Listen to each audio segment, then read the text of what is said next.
नमस्कार विद्यार्थी मित्रांनो, BMC VTC मराठी चॅनलवर तुमचं सर्वांचं हार्दिक स्वागत। आणि मी तुमची व्हर्च्युअल टीचर अस्मिता गवंडी। विद्यार्थी मित्रांनो, आता तुम्ही मोबाईलवर एक छानसा पाठ पाहणार आहात। हा पाठ पाहून झाला की तुम्ही डिस्क्रिप्शन बॉक्स मध्ये एक निळ्या रंगाची लिंक दिसेल, तिला क्लिक करा आणि त्यावर तुमचा अभिप्राय नोंदवा। आणि हो, त्याचबरोबर डिस्क्रिप्शन बॉक्स मध्ये काही प्रश्न दिले आहेत। तर डिस्क्रिप्शन बॉक्स मध्ये दिलेल्या प्रश्नांची उत्तरे तुम्ही तुमच्या वहीत लिहा। विद्यार्थी मित्रांनो, लक्षात घ्या तुम्हाला काय काय करायचे आहे। तर संपूर्ण व्हिडिओ पाहायचा आहे। व्हिडिओ संपूर्ण पाहिला की डिस्क्रिप्शन बॉक्स क्लिक करा, त्यामध्ये असलेल्या लिंकवर तुमचा अभिप्राय द्या आणि प्रश्नांची उत्तरे लिहा। चला तर मग आता आपण पाठ पाहूया।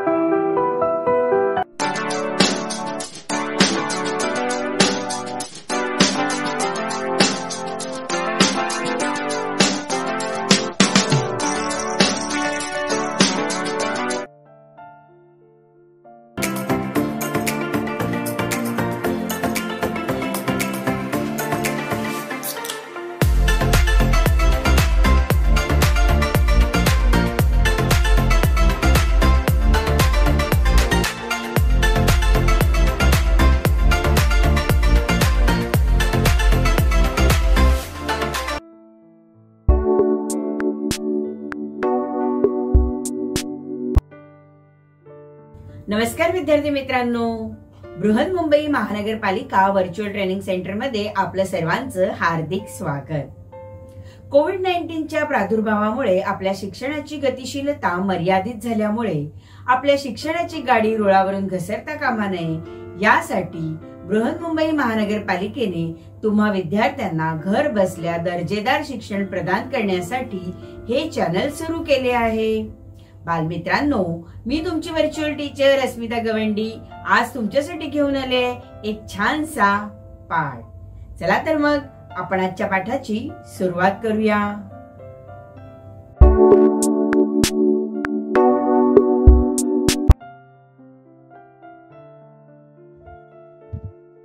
शिष्यवृत्ती परीक्षा एका दृष्टिक्षेपात।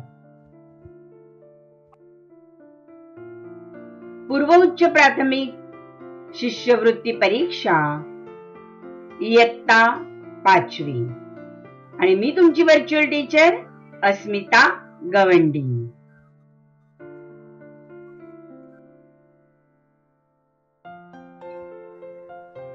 केव्हा, किती, कसे, कोठे, का, कोण, कोणाचे, काय। विद्यार्थी मित्रांनो, हे सर्व काय आहेत? हे सर्व शब्द आहेत का? ह्या शब्दांना काही अर्थ आहे का?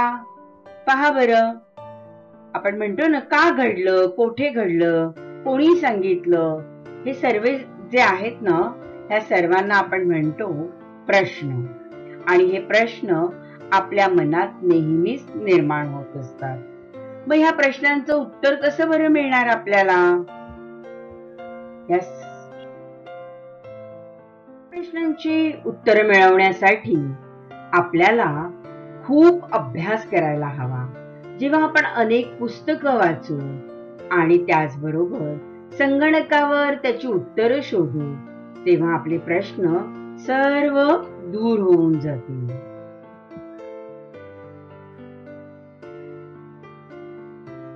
विद्यार्थी मित्रांनो, 21व्या शतकातील संगणकाच्या आणि नॅनो टेक्नॉलॉजीच्या युगात वावरताना प्रत्येकाला यशस्वी होण्यासाठी विजेच्या वेगाने धावणे आवश्यक बनले आहे।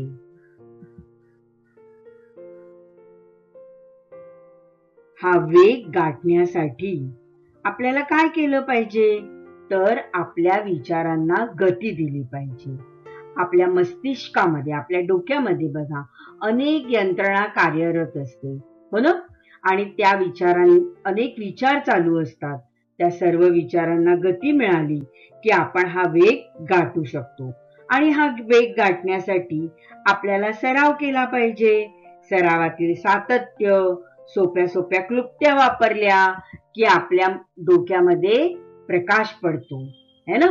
विचारांचा प्रकाश पडतो आणि त्याद्वारे वेग आणि अचूकतेची सांगड घातली गेली की आपल्या सर्व प्रश्नांची उकल होते आणि आपल्याला त्याची उत्तर मिळतात.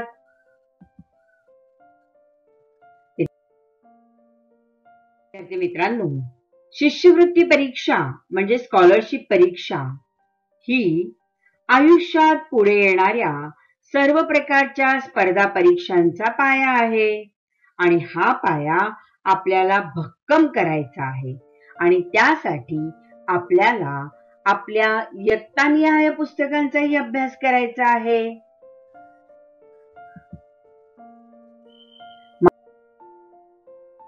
आपण आपल्या इयत्तानिहाय पुस्तकांचा म्हणजे आपण 5वीत आहोत तर 5वीच्या पुस्तकांचा तर अभ्यास करायचाच आहे, पण त्या आधीची पुस्तकं जी आहेत 4थीची 3रीची या पाठ्यपुस्तकांचाही छान अभ्यास करायचा आहे.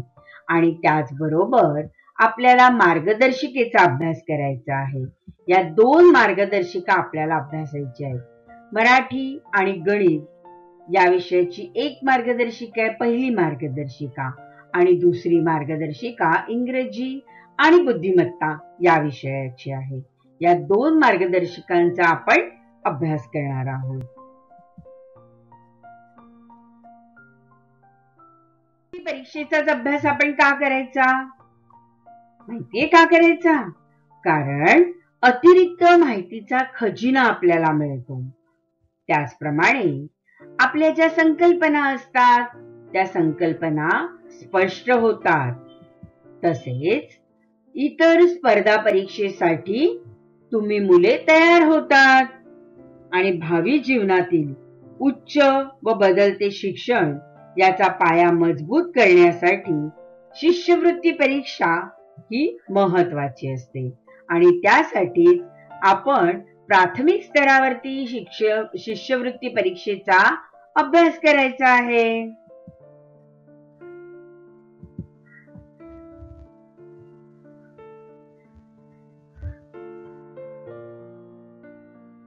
पाठ्यपुस्तकासह तुम्हाला 2 मार्गदर्शिकांचा अभ्यास करायचा आहे.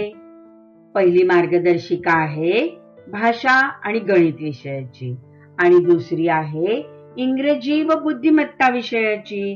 या दोन्ही मार्गदर्शिकेत प्रत्येक घटक, उपघटक, अगदी मुद्देनिहाय महत्वाच्या घटकांची माहिती, नमुना उदाहरण, स्पष्टीकरणासह उत्तरे आणि नमुना उदाहरणावर आधारित सरावासाठी आदर्श उत्तरे आणि उत्तर सूची ही देण्यात आली आहे.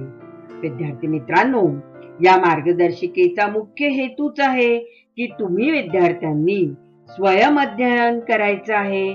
स्वयं अभ्यास पद्धतीने आवश्यक आणि अचूक माहितीचा संग्रह व वेळेच्या नियोजनातून अभ्यासातील सातत्य टिकवून ठेवायचे आणि मग यश हे तुमचेच आहे.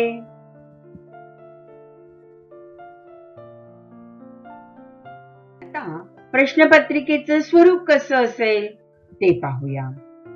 एकूण प्रश्न असतील 75 आणि त्याला गुण आहेत 150.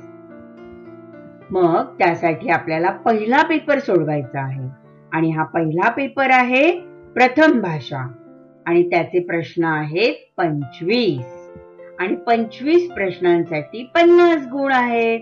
म्हणजे एका प्रश्नाला 2 गुण.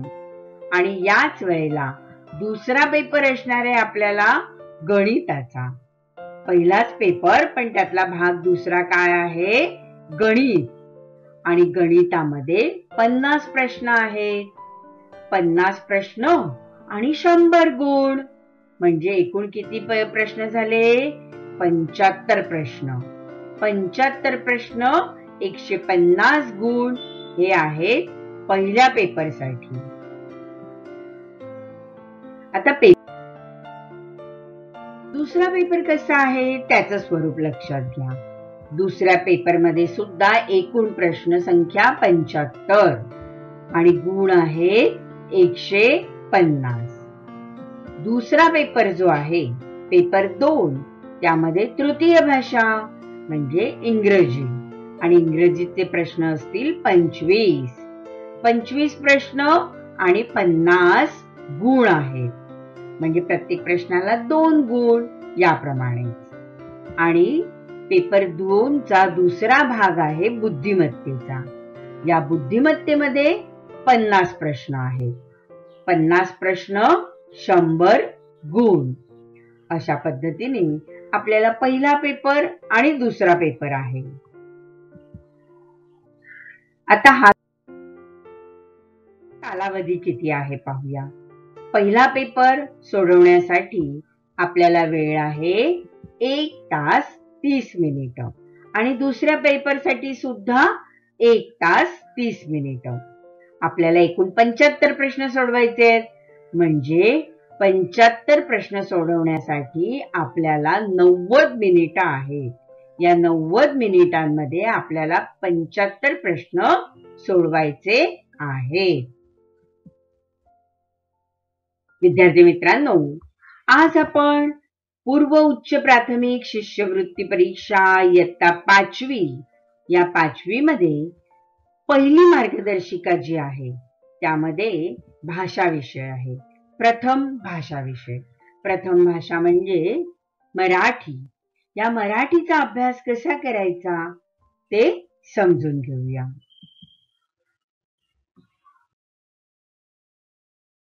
प्रथम भाषा मराठी यासाठी 25 प्रश्न आहेत आणि त्याला 50 गुण आहेत.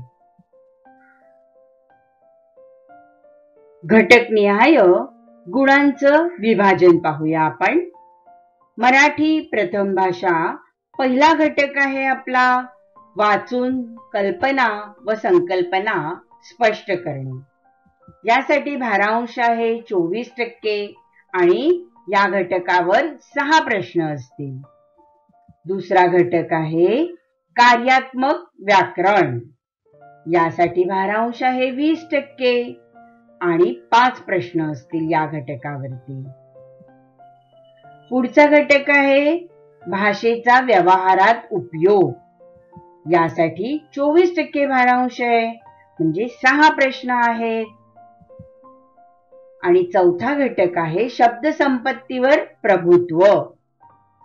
या घटकावर भारांश आहे 32% आणि 8 प्रश्न असतील. असे एकूण 25 प्रश्न आपल्याला अभ्यासायचे आहेत. आता प्रश्नांचा स्तर पाहूया आपण. सोपे प्रश्न 30%. म्हणजे 7 प्रश्न आपल्याला सोपे असतील. मध्यम प्रश्न 40%. म्हणजे 11 प्रश्न हे मध्यम स्वरूपाचे असतील. आणि कठीण प्रश्न 30%. म्हणजे कठीण प्रश्न सुद्धा 7 सोडवायचे आहेत.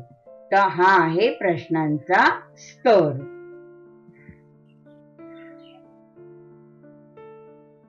प्रत्येक घटकनिहाय कोणते मुद्दे असतील ते आता आपण पाहूया. पहिला घटक आहे वाचून कल्पना व संकल्पना स्पष्ट करणे.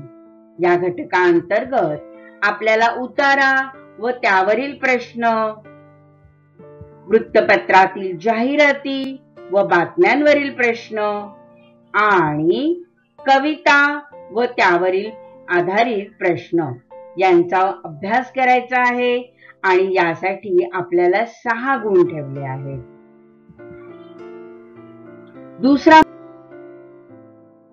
दुसरा घटक आहे कार्यात्मक व्याकरण.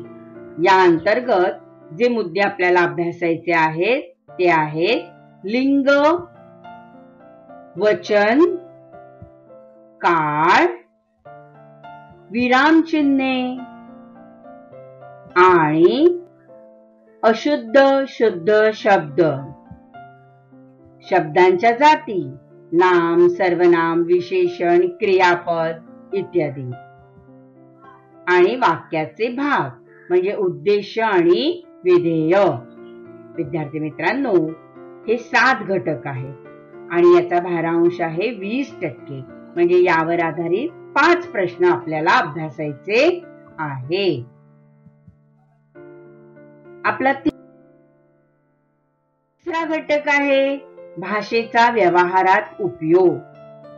या अंतर्गत आपल्याला जे मुद्दे अभ्यासायचे आहेत ते आहेत वाक्प्रचार, म्हणी, संवादावर आधारित प्रश्न आणि चौथा घटक आहे निर्देश. या अंतर्गत योग्य शब्दांचा वापर करून वाक्य पूर्ण करणे, सुसंगत वाक्यांचा परिच्छेद, वाक्यांच्या वेगवेगळ्या भागातील चुकीचा भाग ओळखणे, सर्वोत्कृष्ट विकल्प निवडून वाक्य पूर्ण करणे आणि 5वा घटक आहे यातला माहिती तंत्रज्ञान विषयक व मराठी भाषेत वापरल्या जाणाऱ्या इंग्रजी शब्दांना पर्यायी मराठी शब्द शोधणे. आपला पुढचा घटक आहे शब्द संपत्तीवर प्रभुत्व. हा खूप मोठा घटक आहे आणि याचा भारांश सुद्धा 32% आहे. या घटकावर 8 प्रश्न असतील. त्यातला पहिला उपघटक आहे समानार्थी शब्द, विरुद्ध अर्थी शब्द,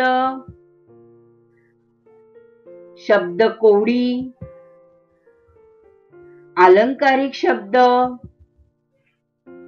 शब्दसमूहासाठी एक शब्द, समूहदर्शक शब्द, पिलूदर्शक शब्द, घरदर्शक शब्द. चौथ्या घटकाअंतर्गत आपल्याला आणखीन काही घटकांचा अभ्यास करायचा आहे. पहा, अक्षरे जुळवून अर्थपूर्ण शब्द तयार करणे, वर्णानुक्रमे शब्दक्रम लावणे, एकाच शब्दाचे भिन्न अर्थ शोधणे, भाषाविषयक सामान्य ज्ञान, लेखक, कवी, संत, शास्त्रज्ञ, खेळाडू, साहित्य, राष्ट्रीय पताके, शौर्य पदके, पुरस्कार, ग्रंथ, खेळ, रंगछटा, चव, प्रसिद्ध संबोधने इत्यादी विषयक ज्ञान. विद्यार्थी मित्रांनो, आपल्याला शब्द संपत्तीवर जर प्रभुत्व मिळवलं तर आपण खूप मोठ्या प्रकारात भाषेचं ज्ञान मिळवू शकतो. म्हणजे विस्तृत व ओघवत्या शैलीतील माहिती आपणास भाषेवर प्रावीण्य मिळवण्यासाठी मदत करते आणि म्हणूनच आपल्याला शब्द संपत्तीवर प्रभुत्व मिळवायचं आहे. हा नुसता घटकच अभ्यासायचा नाही बरे का, तर खरोखर शब्द संपत्तीवर आपल्याला प्रभुत्व मिळवायचं आहे.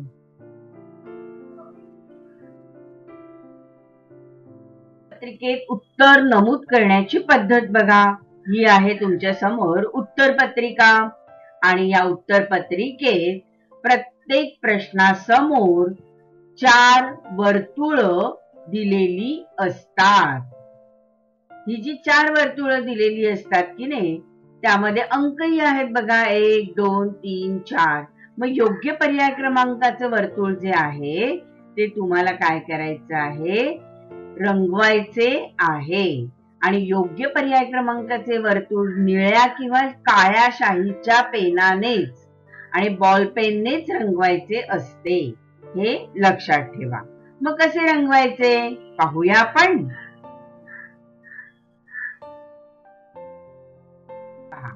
प्रत्येक प्रश्नासमोर तुम्हाला काय दिलेलं आहे, 4 वर्तुळ दिलेली आहेत. त्यात अंक सुद्धा आहेत. आणि आता तुमचं जर उत्तर हे 4 क्रमांकाचं बरोबर आहे तर निळ्या बॉल पेनने तुम्ही अशा पद्धतीने पूर्ण रंगवायचं आहे.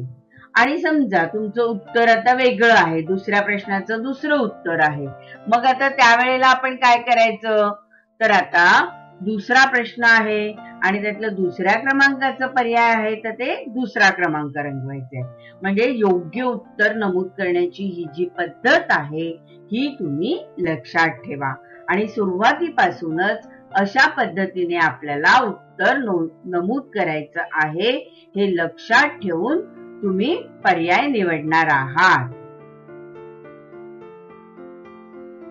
भाषा विषयातील व्याकरणाचे प्रत्येक नियम अचूकपणे समजून घेतले तर भाषेतलं यश हे निश्चितच तुमचं आहे. विद्यार्थी मित्रांनो, तुम्ही प्रामाणिकपणे अभ्यास केलात तर यशाच्या वाटेतील तुम्हीच धनी होणार आहात. बेस्ट ऑफ लक.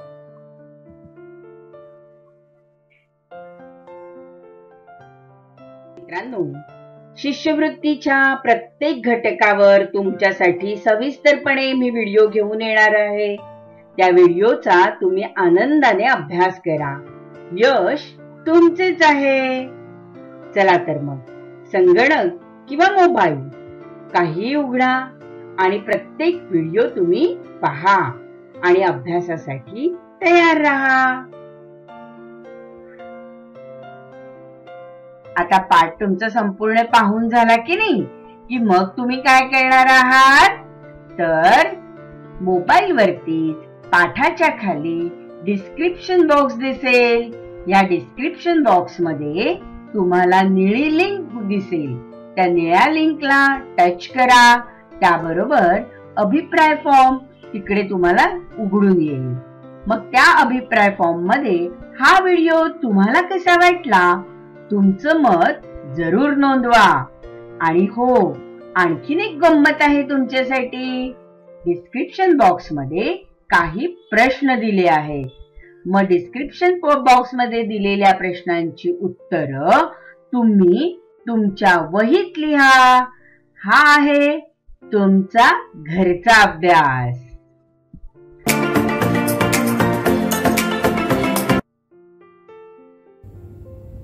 बालमित्रांनो, कसा वाटला तुम्हाला माझा आजचा पाठ? आवडला ना? नक्कीच आवडला असणार. मग तुम्हाला माझे असे छान छान पाठ पाहायचे आहेत का? तर तुम्ही हे चॅनल सबस्क्राईब करा. आणि हो, तुम्हाला जर पहिल्यांदा नोटिफिकेशन हवं असेल तर बेल आयकॉनला क्लिक करा. आणि तुमच्या जर काही कमेंट्स असतील तर खाली दिलेल्या कमेंट बॉक्स मध्ये नक्की लिहा. आता आपण इथेच थांबणार आहोत. धन्यवाद. मित्रांनो, आता आपण इथेच थांबणार आहोत. धन्यवाद. थँक्यू.